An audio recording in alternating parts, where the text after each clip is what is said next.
नमस्कार, शारदास किचन मध्ये आपलं खूप खूप स्वागत आहे।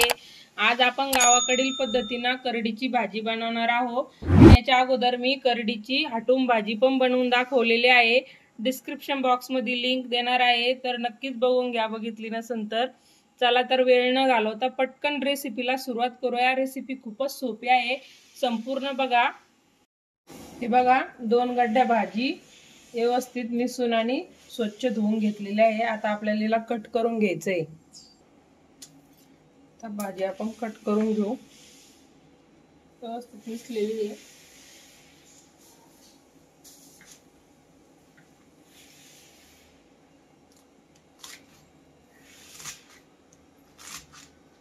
आपल्याला सुकी भाजी बनवायची आहे, त्यामुळे आपल्याला काय करायचं, जास्त बारीक कट करायची नाही।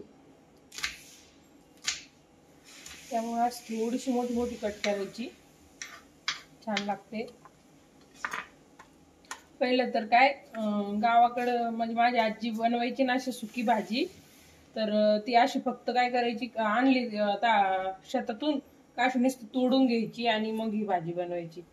पण आपण तसं नाही करीत, कट करून घेतो आपण। थोडीशी मोठी मोठी कट करायची, जास्त बारीक कट करायची नाही।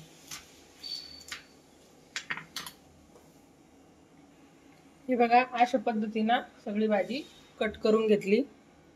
आता आपल्याला भाजीसाठी एक वाटण तयार करायचं आहे। हे बघा, 15-20 हिरव्या मिरच्या घेतलेल्या आहे। भाजीला थोड्याशा मिरच्या जास्तच लागत्या, लसूण पण थोडा जास्त लागतो। 1 कांडीच्या वर थोडा लसूण घेतलेला आहे आणि 1 कांडी म्हणजे 2 कांड्या घेतल्या होत्या, 1.5 कांडी समजा वाटायला घालते। अर्धी कांडी याच्यामध्ये खुडून घेतलेला आहे फोडणीसाठी, आणि अर्धी वाटी शेंगदाणे घेतलेले आहे। आता आपल्याला याला मोठे मोठे कुटून घ्यायचंय खलबत्त्यामध्ये। थोडा असं जाडसर कुटायचं आहे, मिक्सर मध्ये केलं तरी जमन, पण जास्त बारीक करू नका। हे बघा, असं जाडसर, मिरची पण जाडसर कुटून घेतलेली आहे आणि शेंगदाणे पण जाडसर कुटून घेतलेले आहे।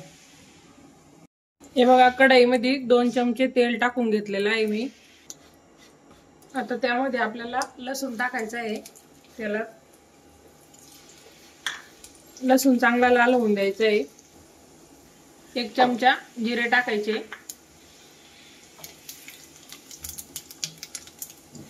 बघा, लसूण पण लाल झालेला आहे, जिरे पण चांगले तडतडलेले आहे।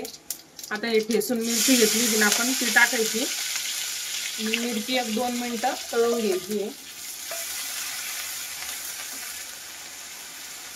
कच्चापणा निघून गेला पाहिजे मिरचीचा। बघा, मिरची पण चांगली व्यवस्थित परतली गेलेली आहे आपली।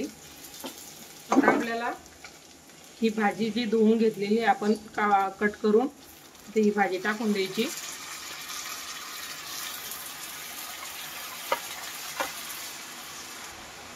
मिक्स करून घ्यायची व्यवस्थित।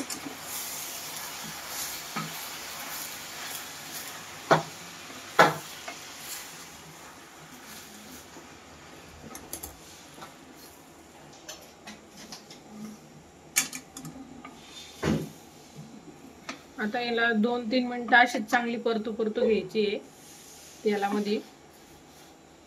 डायरेक्ट पाणी वगैरे काही टाकायचं नाही, आणि भाजी धुतलेलं पण पाणी सुटतं बघा थोडं। आपल्याला वरतून पाणी टाकायची पण गरज पडत नाही जास्त। ताजी ताजी भाजी केली का अशी मस्त होती। तर 2-3 मिनिटं असंच परतू देऊ आपण तिला। 2-3 मिनिटं परतलेले आहे। चवीनुसार मीठ टाकून घ्यायचं आणि मिक्स होऊन द्यायची। मिक्स करायचं चांगलं, आणि त्यानंतर आपल्याला हे पाणी आटेपर्यंत शिजून घ्यायची भाजी चांगली। हे बघा, भाजीचंच पाणी सुटलेलं आहे किती, बघू शकता तुम्ही। वरतून पाणी ऍड करायची काहीच गरज नाही, त्या भाजीच्याच पाण्यामध्ये व्यवस्थित भाजी शिजल्या जाते। आणि झाकण वगैरे काहीच ठेवायचं नाही, अशीच शिजू द्यायची। कारण की झाकण जर ठेवलं ना हिरव्या भाजीवर, तर भाजी ना पिवळी कलरवर होती, पिवळा कलर होतो त्या भाजीचा। त्यामुळे झाकण नाही ठेवायची, अशीच शिजू द्यायची हिरवी भाजी कधीच्याला बी। बघा, आपली भाजी तर 50% शिजत आलेली आहे। आता ह्या स्टेपला आपल्याला हे शेंगदाणे जे आपण मोठे मोठे कुटून घेतले होते ना, तर ते शेंगदाण्याचं कूट टाकून द्यायचं आहे, अर्धी वाटी। आणि मिक्स करून घ्यायचा आणि आणखीन 5 मिनिटं शिजू द्यायचं, म्हणजे आपली भाजी बनवून तयार होते. अगोदरच टाकायचं नाही शेंगदाण्याचं कूट, थोडी अर्धी शिजत आली का मग टाकायचा. बघा आता आणखीन 5 मिनिटं असं शिजू देऊ आपण तिला. बघा भाजी मधलं सगळं पाणी आटलेलं आहे आणि मस्त अशी आपली भाजी तयार झालेली आहे. परफेक्ट तयार झालेली आहे. बघू शकता तुम्ही, बघता क्षणी तोंडाला पाणी सुटेल आणि अशी खावाशी वाटेल. एकदम साध्या सोप्या पद्धतीनं गावाकडच्या पद्धतीनं बनवून दाखवलेली आहे. तर नक्कीच तुम्ही ट्राय करून बघा. आता आपण भाजी काढून घेऊ. बघा भाजी काढून घेत आहे.